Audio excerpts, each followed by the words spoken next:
আগামী ত্রয়োদশ জাতীয় নির্বাচন অবাধ, সুষ্ঠু, শান্তিপূর্ণ ও উৎসবমুখর পরিবেশে অনুষ্ঠানের লক্ষ্যে বাংলাদেশ আনসার ও গ্রাম প্রতিরক্ষা বাহিনী গত বছর আগস্ট মাস থেকে সুপরিকল্পিত ও সমন্বিত প্রস্তুতি গ্রহণ করে আসছে।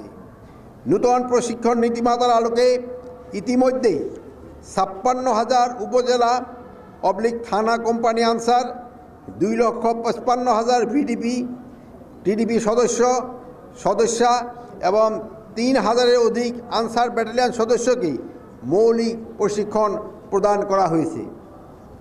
একই সঙ্গে নির্বাচনী দায়িত্ব পালনের উদ্দেশ্যে প্রায় ৪.৫ লক্ষাধিক সদস্যকে SDMS সফটওয়্যারের মাধ্যমে তালিকাভুক্ত করা হয়েছে। আসন্ন ত্রয়োদশ জাতীয় সংসদ নির্বাচন সারা দেশে মোট ৪২,৭৬১টি ভোট কেন্দ্র, প্রতিটিতে ১৩ জন করে সর্বমোট ৫,৫৫,৯৫৮ জন আনসার ভিডিপি সদস্য দায়িত্ব পালন করিবেন। প্রতি ভোট কেন্দ্রে নিয়োজিত ১৩ জন সদস্যের মধ্যে থাকবেন ৩ জন অস্ত্রধারী, ৬ জন অস্ত্রবিহীন পুরুষ সদস্য এবং ৪ জন অস্ত্রবিহীন নারী সদস্য। এবং অতিরিক্ত নিরাপত্তা ব্যবস্থার অংশ হিসাবে প্রতি কেন্দ্রে নিয়োজিত ৩ জন অস্ত্রধারী সদস্যের মধ্য থেকে একজন নির্বাচনকালীন সময়ে প্রিজাইডিং অফিসারের সঙ্গে সার্বক্ষণিক দায়িত্ব পালন করবেন। সারা দেশে ১,১৯১টি আনসার ব্যাটালিয়নের স্ট্রাইকিং ফোর্স টিম মোতায়েন থাকবে।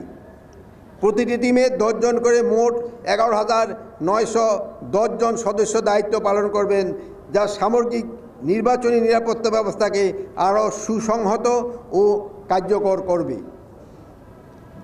আপনাদের যে কোনো ধরনের অনৈতিক, পক্ষপাতমূলক বা দায়িত্ব বহির্ভূত আচরণ ও কর্মকাণ্ড যা নির্বাচন প্রক্রিয়াকে প্রভাবিত বা বিঘ্নিত করতে পারে তা থেকে সম্পূর্ণভাবে বিরত থাকার জন্য আমি সুস্পষ্টভাবে আপনাদের নির্দেশনা প্রদান করছি। দেশের ভবিষ্যৎ কল্যাণে একটি সুষ্ঠু, অবাধ ও নিরপেক্ষ নির্বাচন সফলভাবে সম্পন্ন করার পবিত্র দায়িত্ব সকলকে কাঁধে কাঁধ মিলিয়ে নিষ্ঠা, সততা ও পেশাদারিত্বের সঙ্গে পালনের অঙ্গীকার করতে হবে।